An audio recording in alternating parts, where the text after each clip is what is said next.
Apakah kamu punya teman, anggota keluarga, pacar, atau bahkan pasangan seperti suami ataupun istri yang gampang banget iri sama kehidupan orang lain? Kayak ngerasa kalau kehidupan orang-orang di sekitarnya itu gampang banget, mudah banget dapetin sesuatu. Atau bahkan itu kamu sendiri. Kalau iya, tonton video ini sampai habis.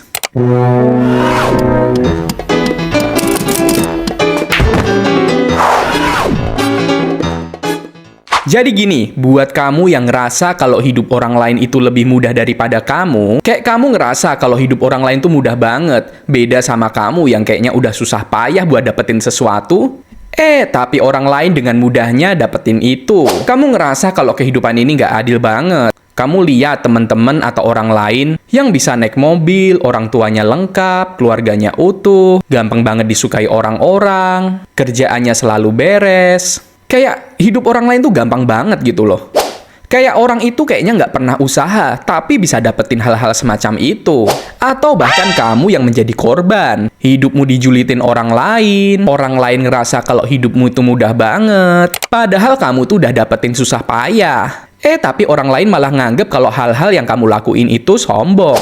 Nah, aku kasih tahu, kalau orang-orang yang punya sifat iri sama kehidupan orang lain itu, kehidupannya nggak akan maju-maju alias punya mental miskin. Nah, hati-hati nih ya. Terus kok bisa gitu ya? Jadi orang-orang kayak gitu tuh hanya lihat hasilnya aja, lihat enaknya doang. Nggak tahu kalau orang lain yang dapetin hal-hal itu harus begadang, harus kerja keras, nutupin hal-hal yang buruk di kehidupannya. Jadi yang terlihat hanya enak-enak aja. Terus gampang banget tuh orang ngejudge. Pasti orang itu dibantu bos. Kalau orang tuanya nggak kaya, dia nggak bakal bisa kayak gitu. Orang itu maunya enaknya aja. Dia cuma dapat warisan bisa kayak gitu. Beda dari aku yang mulai dari nol. Apa-apa nggak ada yang bantu. Kalau kamu pernah dengar suara-suara kayak gitu, atau bahkan kamu yang berpikir kayak gitu, jadi mulai sekarang stop deh. Karena hal itu akan bikin kamu nggak akan maju-maju dan bikin mental kamu jadi orang miskin. Miskin di sini bukan jelek-jelekin orang yang nggak mampu ya. Tapi lebih ke hal yang nggak bisa bikin kamu hidup lebih maju dari kehidupan kamu yang sekarang. Jadi kesulitan hidup orang-orang itu beda loh. Mungkin nggak segampang yang kita kira. Atau orang-orang yang bikin kamu iri, bisa jadi dia menunjukkan hal-hal yang baiknya aja atau yang enak-enaknya aja. Alias nutupin kesedihan atau kesulitannya. Nah, kalau gitu bagus dong orang-orang kayak gitu. Yap, betul. Orang-orang kayak gitu biasanya berpikir positif. Atau kehidupannya biasanya membawa dampak positif. Tapi kitanya aja yang baper. Jadi seolah-olah semua hal yang dia lakukan gak pernah ada benernya buat kamu. Atau kalau kamu digituin sama orang, ya cuek aja. Nah, sebelum masuk ke pembahasan mengenai mengatasi rasa iri kepada kehidupan orang lain, kamu harus tahu dulu 3 hal yang bikin rasa iri itu muncul. Jadi yang pertama, sadari kalau setiap orang itu punya privilege masing-masing.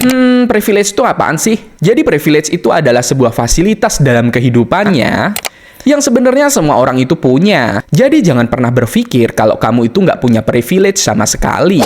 Contohnya nih, kamu punya temen yang bikin usaha kedai kopi. Nah, dia gampang banget dapetin modalnya karena dibantu orang tuanya. Itu namanya privilege. Atau di lingkungan teman kerjamu, di mana kamu punya temen yang lulusan dari luar negeri. Wah, enak banget ya dia bisa kuliah di luar negeri. Nggak kayak kamu yang buat kuliah aja harus kerja. Terus di pekerjaan, dia gampang banget buat naik jabatan. Ya iyalah, karena orang tuanya kaya bisa buat dia kuliah di luar negeri. Tapi kamu jangan berpikir kalau privilege itu hanya harta aja. Kalau kamu dilahirin di dalam kehidupan keluarga yang sangat sederhana atau bahkan kurang, kamu harus cari dampak positifnya dalam kehidupan kamu. Apa sih privilege kamu itu? Bisa jadi privilege kamu adalah kamu punya ayah ataupun ibu yang selalu ada waktu buat kamu. Dan orang-orang itu selalu mencontohkan hal yang baik dan positif di kehidupan kamu. Jadi nggak semua privilege itu mengenai uang ya. Waktu juga termasuk privilege. Atau kamu punya privilege di mana kamu tinggal di lingkungan yang bisa menyupport kamu.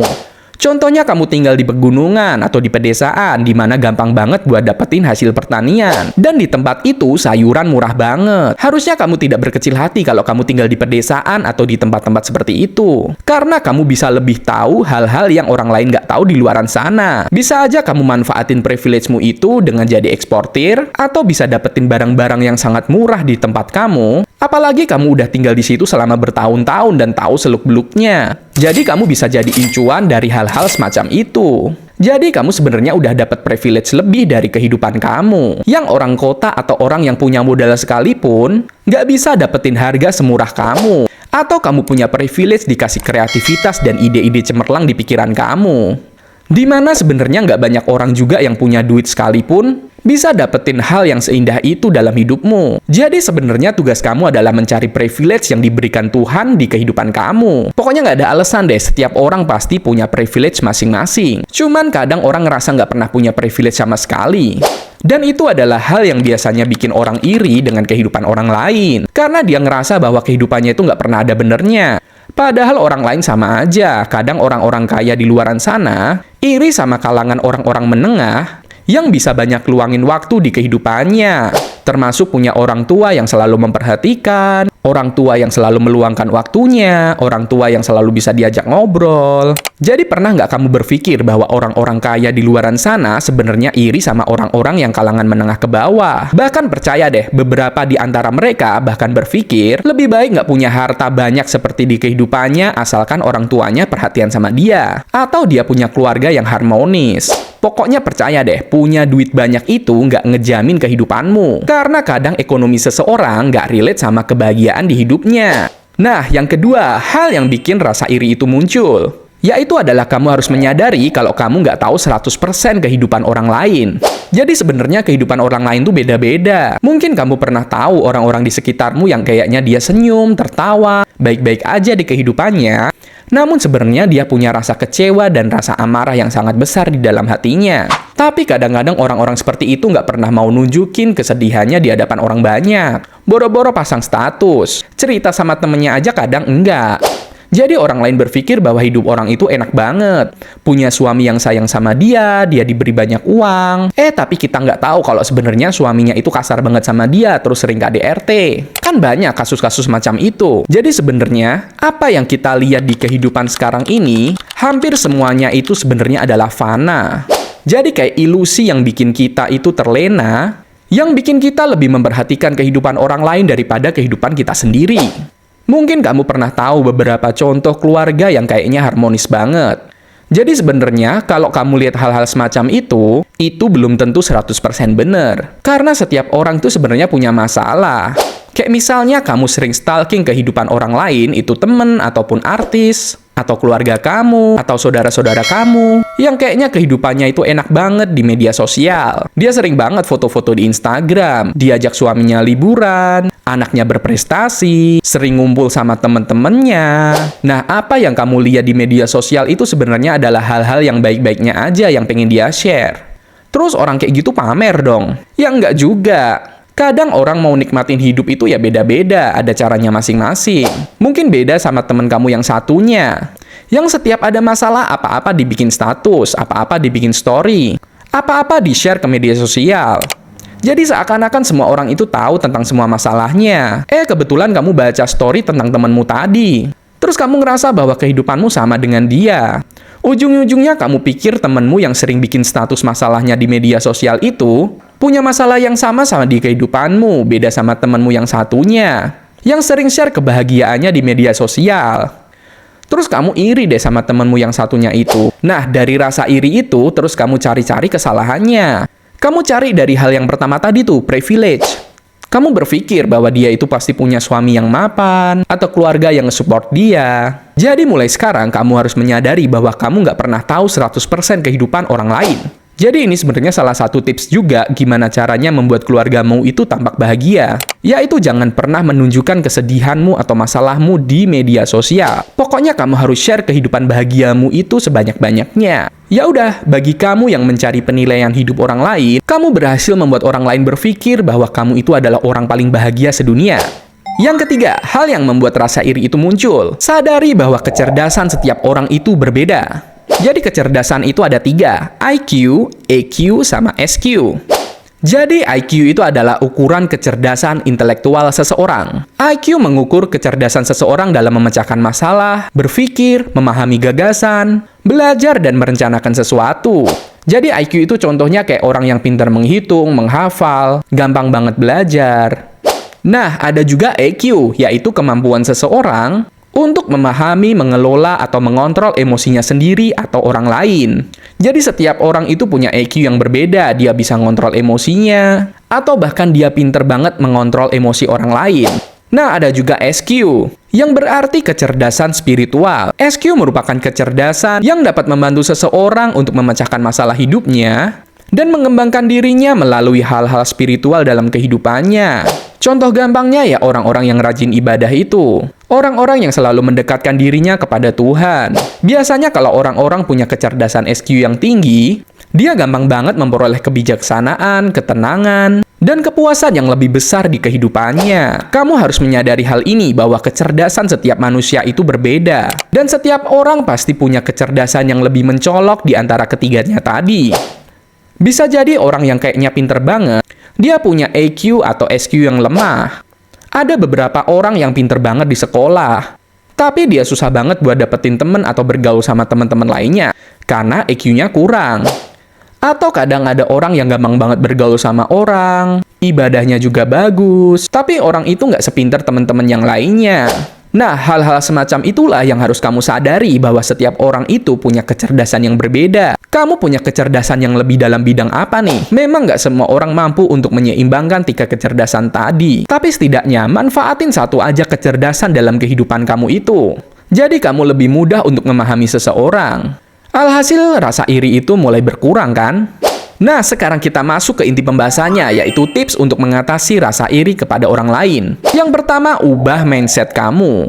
Dari ketiga hal tadi yang dapat memicu masalah iri kepada orang lain itu, mulai sekarang kamu harus rubah mindset kamu itu. Karena kalau kamu terus-terusan kayak gini, kamu nggak akan pernah bisa maju. Dan hidupmu akan terus miskin. Sekali lagi, miskin di sini bukan merendahkan orang yang nggak mampu. Tapi kehidupanmu nggak akan maju-maju dari kehidupanmu yang sekarang ini.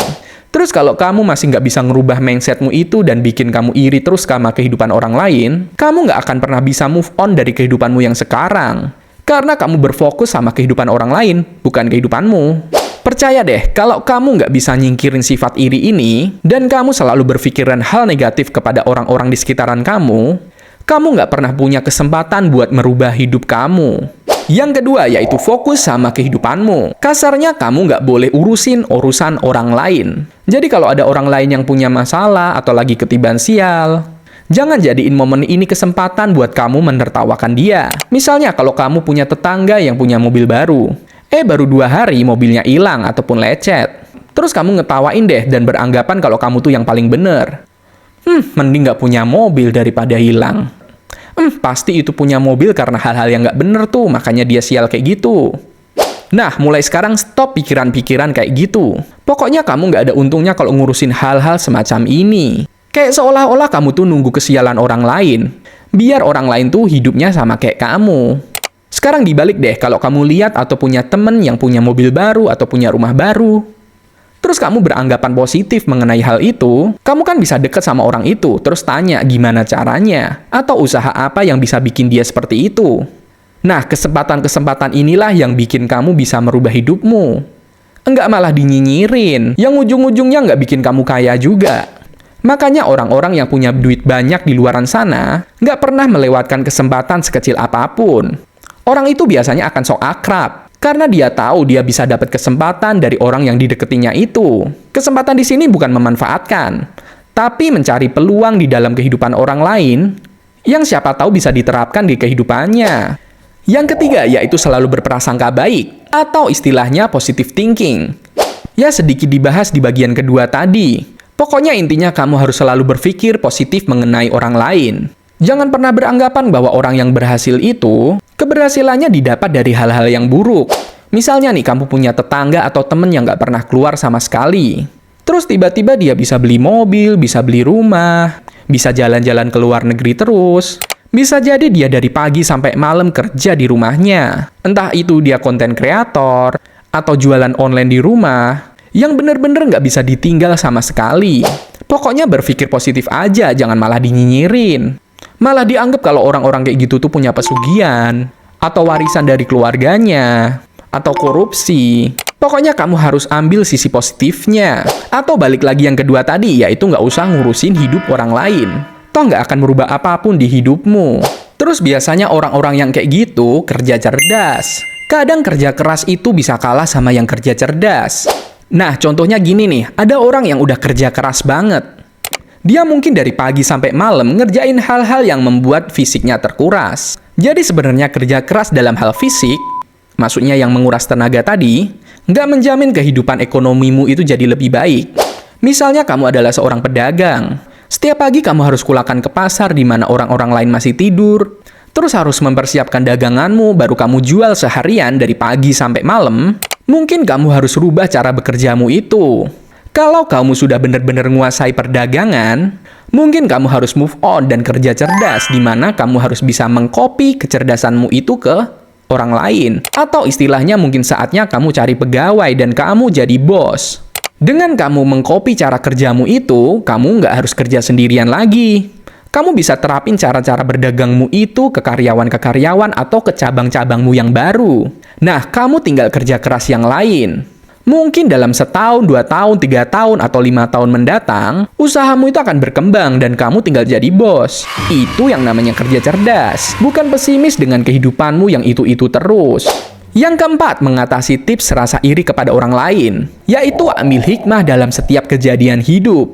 Nah, kamu bisa memulainya dengan mensyukuri kehidupanmu yang sekarang. Bisa jadi kesialan-kesialan atau hal negatif yang ada di hidupmu kemarin-kemarin adalah hikmah terbaik di kehidupanmu. Jadi nggak semua kekecewaan dan kesialan-kesialan yang diberikan Tuhan kepada kita, itu berdampak negatif. Contohnya, kalau kamu ngelamar kerjaan di perusahaan tertentu, kamu udah kerja keras banget, udah mempersiapkan semuanya dengan matang, tapi ujung-ujungnya kamu nggak diterima di kerjaan itu. Padahal waktu, tenaga, dan duit yang udah kamu keluarin buat kerja di tempat itu, udah terbuang banyak. Tapi memang namanya takdir, kamu nggak ditakdirin untuk kerja di tempat itu. Nah, terus beberapa bulan kemudian kamu dengar kabar kalau perusahaan itu ternyata terkena musibah. Dan hal-hal itulah yang membuat kamu harus mensyukuri atas hikmah apa yang Tuhan berikan di kehidupan kamu. Jadi kalau kecewa sama suatu hal, jangan kecewa banget. Kamu harus pintar-pintar cari hikmah atas kehidupan kamu sendiri. Atau contoh selanjutnya, yaitu kamu adalah seorang karyawan di sebuah perusahaan yang kamu tuh orangnya rajin banget. Entah mengapa kamu dapat PHK. Setelah dapat PHK itu, hidupmu bener-bener hancur dan di titik terendah, di mana kamu nggak punya penghasilan sama sekali. Nah, di titik terendah itu, kamu jadi mulai semangat dan punya ide buat bangun usaha. Walaupun usahanya dimulai kecil-kecilan, ternyata setelah bertahun-tahun kemudian, usaha itu pun maju.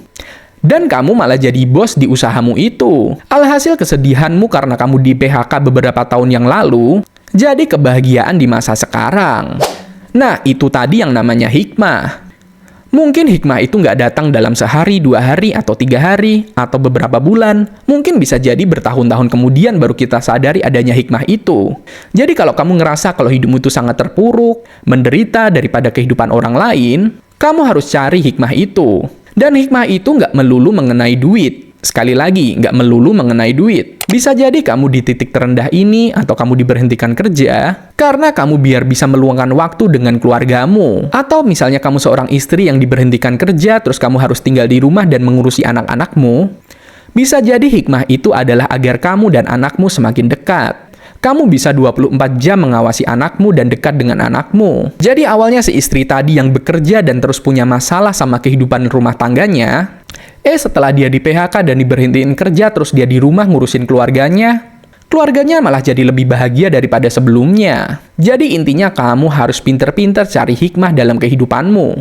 Pokoknya kamu nggak boleh nyalahin orang lain, nyalahin keluarga, nyalahin lingkunganmu, nyalahin Tuhan atas kehidupan yang kamu dapatkan sekarang. Dan setelah kamu menyadari hikmah-hikmah apa yang telah kamu dapatkan, otomatis rasa iri kepada orang lain itu akan teredam dengan sendirinya. Jadi kira-kira itu tips buat kamu mengenai pembahasan agar tidak iri kepada kehidupan orang lain. Kalau ini berguna buat kamu, siapa tahu berguna juga buat orang lain kan? Jangan lupa share video ini ke teman, keluarga, pasangan, suami ataupun istri yang punya masalah mengenai rasa iri kepada orang lain. Semoga video ini bermanfaat dan sampai ketemu di video-video lainnya. See you!